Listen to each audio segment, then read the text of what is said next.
Assalamualaikum warahmatullahi wabarakatuh. Perkenalkan, saya Dagma Nabila Faidah Fakutia dari Prodi Hukum Keluarga Islam di kelas Muhammadiyah Bandung. Pada kesempatan ini saya sedang bersama narasumber saya yang insya Allah sangat luar biasa ini, yaitu Sylvia Melanieta, yaitu seorang advokat yang telah lama berpraktik dalam pelayanan hukum dan membantu hukum. Terima kasih banyak Ibu sebelumnya karena sudah berkenan untuk meluangkan waktu Ibu untuk mewawancarai. Sebelum masuk ke pertanyaan, boleh Ibu menyapa dan memperkenalkan Ibu? Baik, saya udah ketemu Kak. Baik, nama saya Sylvia Melanie, biasa dipanggil Sylvie saja. Kebetulan saya juga dulu adalah mahasiswa dari Universitas Muhammadiyah Bandung. Baik Ibu, terima kasih. Saya izin masuk ke beberapa pertanyaan. Pertama, bagaimana awal mula Ibu memiliki ide hingga akhirnya menekuni praktik sebagai advokat? Nah, awalnya itu adalah sebetulnya ajakan dari seorang teman. Nah, teman saya itu kan bergelutan politik, dan kalau teman saya ini adalah senior dan sekarang jadi senior karena di sekolah. Sudah begitu karena banyaknya juga orang-orang yang minta bantuan. Akhirnya saya pun bergerak untuk mengikuti bidang hukum, apalagi kan kalau kita melihat isu-isu kalau khususnya kita karena perempuan dan anak juga kadang-kadang ada yang hal-hal mengenai hukum yang saya kira agak gimana. Tapi kalau saya juga tidak menjadi advokat, berarti saya nggak bisa mendampingi kan gitu kan. Ya akhirnya dipecat jadi advokat. Berarti akan proses panjang Ibu ya?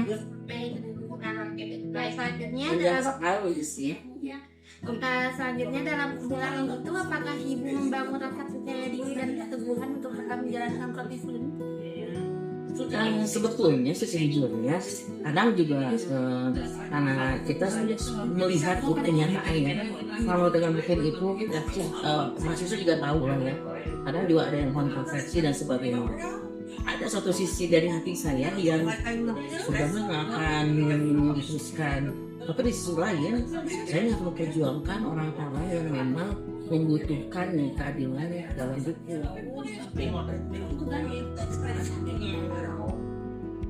Selanjutnya, bagaimana cara Ibu menanamkan dan menjaga nilai islami seperti kejujuran dan amanah dalam praktik hukum yang berjalan? Nah, kalau di saya itu jadi kita ini sebagai kuasa hukum ya, penasehat hukum, sebagai penasehat hukum tentunya satu, kita itu tidak memberikan janji-janji manis kepada klien kita, tidak, tapi kita mengupayakan agar klien tersebut itu bisa merasa nyaman dan diberikan keadilan yang memang sesuai dengan apa yang terjadi. Walaupun dia itu salah, ya itu memang dihukumnya sesuai dengan kesalahannya. Menarik sekali ya Bu. Selanjutnya sekarang saya ingin bertanya sedikit tentang keluarga. Bagaimana dukungan keluarga mulai menekuni profesi? Kalau keluarga saya sih tentunya mensupport saya, karena juga tahu saya itu kan teman-temannya itu di politik dan di hukum. Mereka juga tentunya memberikan semangat kepada saya untuk tetap terus menjalani. Berarti keluarga punya peran penting Ibu ya? Tentu. Dukungan itu lebih banyak dalam bentuk apa Bu? Lebih ke support system ya. Ya ada juga sih kayak materi kayak gitu. Cuman kebanyakannya ya support system. Ini apakah nilai-nilai Islami dari keluarga ikut mempengaruhi cara Ibu menjalani profesi? Oh tentu itu sangat mempengaruhi karena kita tuh berawal dari sebuah satu keluarga, dan tentunya keluarga ini sangat mempengaruhi kita selain dari pengaruh dari lingkungan, dan itu kan sangat-sangat berpengaruh. Jadi fondasi dari rumah itu yang paling penting ya. Selanjutnya saya ingin masuk lagi untuk pendidikan Ibu ya. Bagaimana riwayat pendidikan Ibu dan hubungannya dengan proses etikat yang sekarang dijalani? Nah, riwayat saya itu tentunya Itu saya kan awalnya sih saya memang kurang, awalnya itu saya untuk masuk ke hukum ya, kuliah kembali gitu maksudnya, kuliah kembali saya sih awalnya merasa agak berat karena memang kalau saya sih untuk di hukum saya juga bukan orang yang senior, saya sih bisa kebilangnya masih junior gitu. Namun karena saya itu adalah sering berpraktik, sering di lapangan di suatu hukum, tapi saya tidak punya gelar itu. Yang akhirnya itu juga dukungan dari keluarga dan orang-orang sekitar ya, teman-teman saya. Jadi menyayangkan saya itu berpraktik hukum, tapi saya tidak punya gelar. Nah disitulah akhirnya saya masuk kuliah di KUSU. Selanjutnya, apakah ibu masih rutin mengupgrade ilmu seperti ikut pelatihan atau seminar? Oh tentu, dan itu juga memang harus kalau orang udah ikut senat, kan gini, menurut senior saya, kalau kayak kami kita adalah jam terbang. Kalau kita hanya diam di kantor, gitu ya, ini nggak update dan nggak upgrade, nah itu nantinya wawasannya akan nggak ada. Gitu, jadi memang harus berwawasan luas. Memang di bidang hukum harus terus update ya? Harus terus update. Selanjutnya, seberapa penting menurut ibu menggabungkan ilmu agama dengan profesionalitas di dalam? Kalau menurut saya sih sangat penting karena di situ kan tentunya ada yang amanah terus kejujuran gitu kan, dan tentunya juga kan di situ juga kita kan ada kebaikan kayak di dalam agama. Contoh saja kalau pidana, misalkan mencuri, menganiaya, tentunya ada di dalam agama kan itu, karena itu kan tidak boleh, nah gitu kan ya, sesuatu yang memang yang tidak boleh, biasa yang dipenjara itu orang yang penjara dia kan yang melanggar usia, tentunya itu melanggar hukum dari agama itu sama.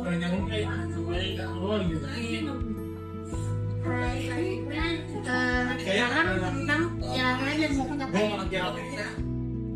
sudah berapa lama ibu menjalankan karir tadinya Kalau advokat aktif itu saya dari berapa ya?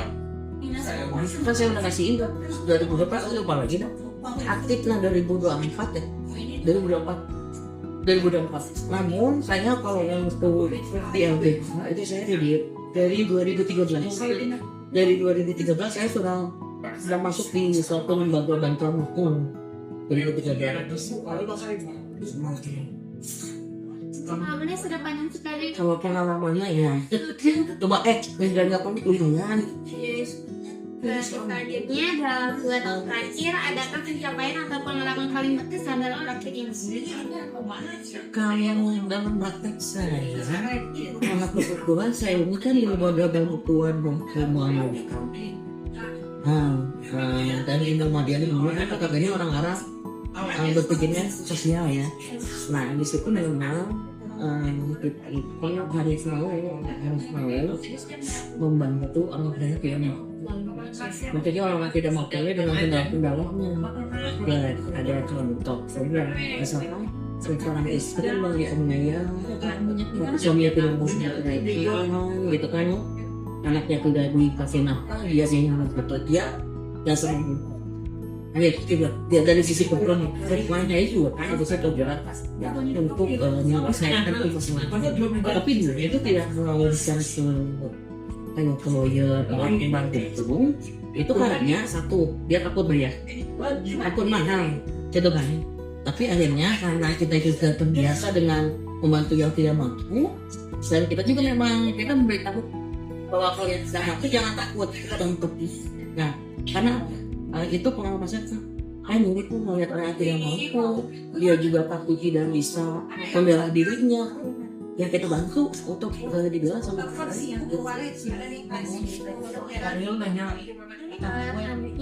apakah dalam menjalankan praktek juga memanfaatkan teknologi untuk menunjang pekerjaan? Teknologi ini kan kalau sekarang itu kayak medsos ya kayak gitu. Nah kebetulan kalau saya pribadi saya tidak bermedia sosial kalau saya. Yang juga kalau kebetulan kalau di advokat itu beda dengan yang lain, kita tuh tidak boleh beriklan, tidak boleh beriklan gitu ya, apa enggak sih gitu. Tapi deh kalau yang spesifiknya nanti saya kasih tahu. Misal kalau advokat itu nggak boleh beriklan kan, itu ada ketentuannya. Beda dengan kayak apa penyakitnya, bisa kayak dokter gigi di sini enggak ya gitu ya, nah itu kita gitu. Dan kalau yang kita harus itu wajib karena ada pasalnya, harus mau membantu yang pro bono ini yang cuma harus mau.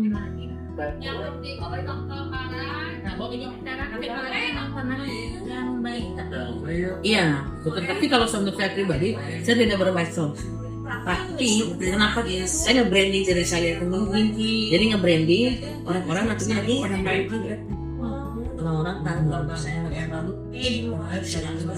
dalam ke relasi ya Bu. Ya ke relasi.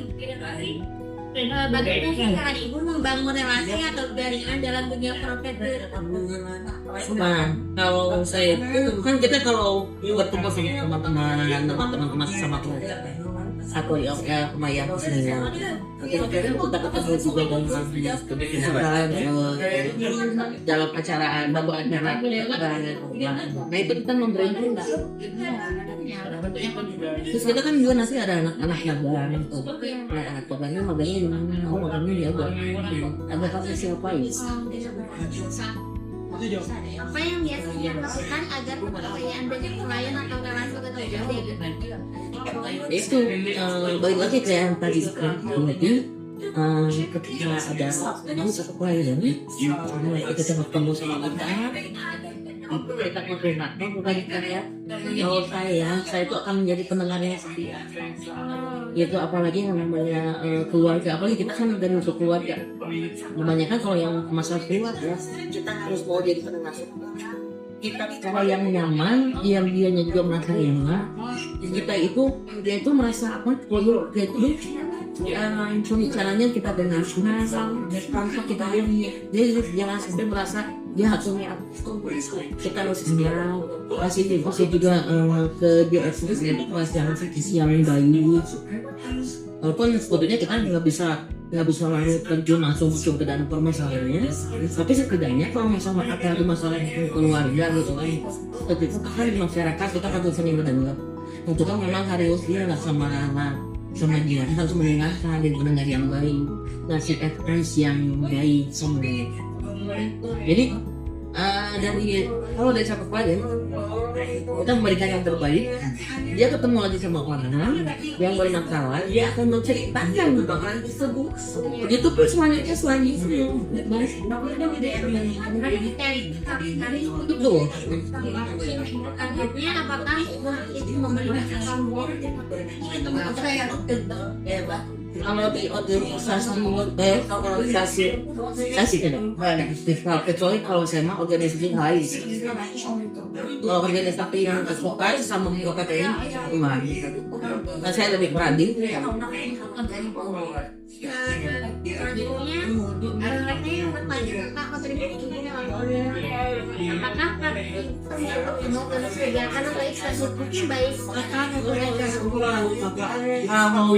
Ya, misalkan ada suatu itu kan di mana ya? Misalnya di Tegalga, itu nanti ada di situ bikin stand itu bantuan hukum, konsultan hukum gratis, konsultasi gratis terus juga kayak isbat nikah. Nah isbat nikah terus juga saya kebetulan juga karena ikut saya tentang daerah saya mencinta pernikahan yang di Indonesia. Jadi kita tuh bantu masyarakat dan di kecamatan orang-orang yang akan isbat itu nanti sama kita di masyarakat.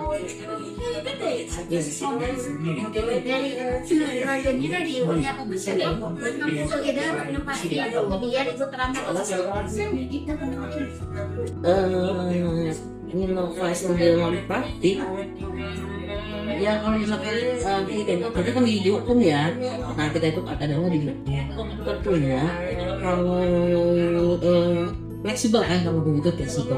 Misal kita misalkan di suatu daerah itu, di daerah sendiri ada hal-hal misalkan yang misal contohnya anak itu tidak punya apa, nah itu aja akhirnya saya mau punya ide untuk sebaik masalah itu awalnya itu karena dia mau sekolah tapi dia mau usul. Jadi kan di desa itu kan ada dan orang situ kan saya dihukum gitu. Akhirnya kan konsultasinya di mana nih kan data banyak. Nah dari situlah timbul ide saya untuk gimana caranya nih sudah berapa orang di sini yang suka nikahnya belum. Kan ada suratnya ada namanya itu kasih sama anak-anaknya. Nah dari awalnya ide saya adalah mencari pernikahan yang belum dicapai. Nah ya dari setelah itu kita urusin untuk menjadi isbat nikah dan akhirnya mereka menjadi tercatat di negara dan anak tersebut juga harus tidak sesatkan. Nah itu yang menjadi ide saya awalnya seperti itu. Jadi akhirnya saya berpikir untuk boleh isbat aja. Nah saya ngobrol sama Tuhan sama Al gimana isbatnya mulai mau banyak atau mungkin juga kendalakan ya maksudnya biaya nah gitu. Dan mereka juga kayak kecamatan juga karena saya memang kayak masalah band saya mereka nih justru meminta nanti abis KKN terusin dong.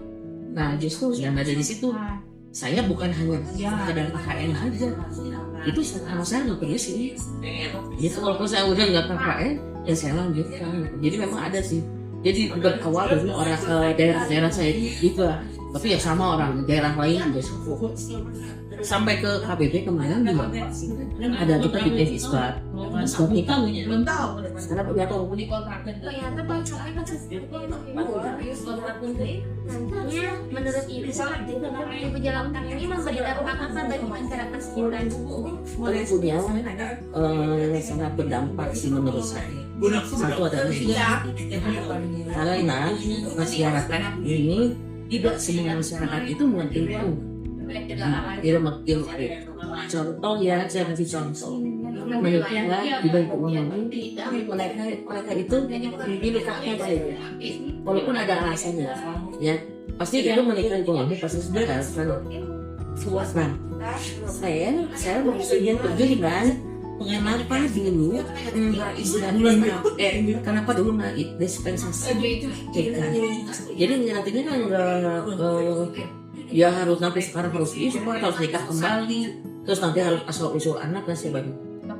Masyarakat masalah itu bukannya tidak menjalani itu, tapi saya tidak itu karena ketidaktahuan. Orang yang mau kasih tahu tidak berada tidak sampai gitu kan. Dan saya juga sebagai orang hukum dan saya memberitahu hal itu, harapan masyarakat awam itu saya karena kesananya juga nggak akan ribet kalau memang jalurnya nonton.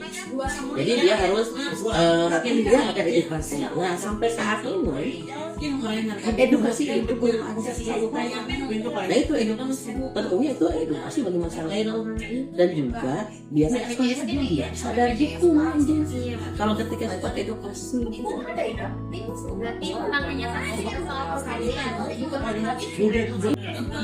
terakhir itu saya ingin bertanya tentang yang dalam praktik ibu apakah pernah memberikan bantuan hukum secara ekonomi kepada masyarakat yang membutuhkan? Kalau saya itu bukan sudah pernah, tapi sering kita ngebantu masyarakat yang tidak mampu. Nah kebetulan juga beranjak dari masalah yang tidak mampu nih ya. Kalau yang tidak mampu, tapi kalau ke pengadilannya kita kan tetap harus bayar.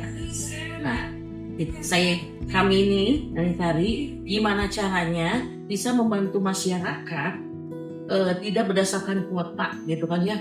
Habis kuota gimana caranya? Nah, akhirnya saya dan rekan saya gitu ke Kementerian Hukum dan HAM. Kalau sekarang udah dipisah ya, dulu Kementerian Hukum dan HAM. Nah, ada bantuan dari Kementerian Hukum dan HAM.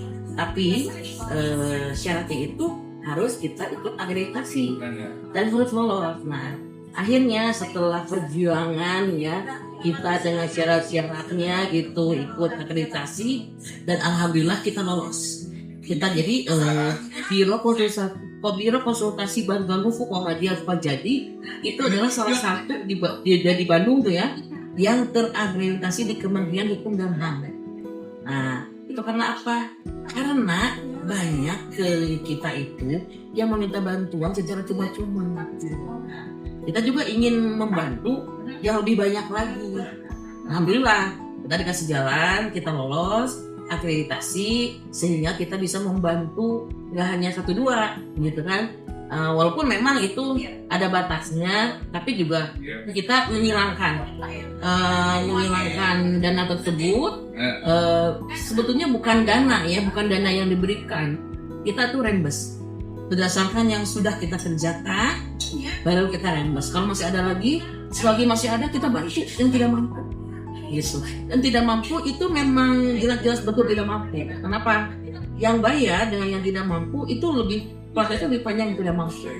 Kita harus ke rumahnya, ini layak tidak orang tersebut dibantu sama kita. Nah gitu. Jadi memang kita harus lihat dulu kelayakannya. Nah betul-betul lah dia itu memang tidak mampu. Jangan sampai nanti kita salah sasaran. Jadi kalau ditanya lagi apakah saya banyak gitu. Bahkan dari sebelum ikut akreditasi. Gitu. Apakah Ibu juga berbagi untuk masyarakat, misalnya lewat penyuluhan atau edukasi? Ya, kami itu melaksanakan penyuluhan hukum. Itu ada di kelurahan, kecamatan, dan juga sekolah-sekolah. Tentunya penyuluhan hukum ini adalah fleksibel ya, tentang narkoba, tentang keluarga. Tentunya kita memang harus sebagai orang hukum kita harus memberikan penyuluhan hukum untuk masyarakat luas, dia teredukasi dan tentunya ada di menerap gitu ingatan mereka. Dari pengaturan praktik, apakah Ibu rutin melakukan kegiatan atau sedangkan? Ya, dan memang harus ada yang disisihkan. Karena memang yang seperti yang sebelum pertanyaannya tadi, memang masih banyak juga orang-orang yang membutuhkan kita untuk bisa beracara secara tidak berbiaya. Luar biasa sekali Ibu ya. Baik Ibu, dari semua cerita dan pengalaman yang Ibu sampaikan hari ini, saya pribadi merasa sangat terinspirasi. Perjalanan Ibu bukan hanya tentang profesi, tapi juga tentang keteguhan, nilai, dan ikhlas dari banyak orang. Terima kasih banyak Ibu sudah berbagi ilmu. Sama-sama, semoga bermanfaat ya buat diri kita sendiri dan juga buat orang. Semoga siap lebih Ibu dalam membantu masyarakat melalui hukum selalu diberi kemudahan, dan bersama dari Allah. Saya juga terima kasih apabila selama sesi wawancara ada kata-kata yang sudah Baik. Assalamualaikum warahmatullahi wabarakatuh.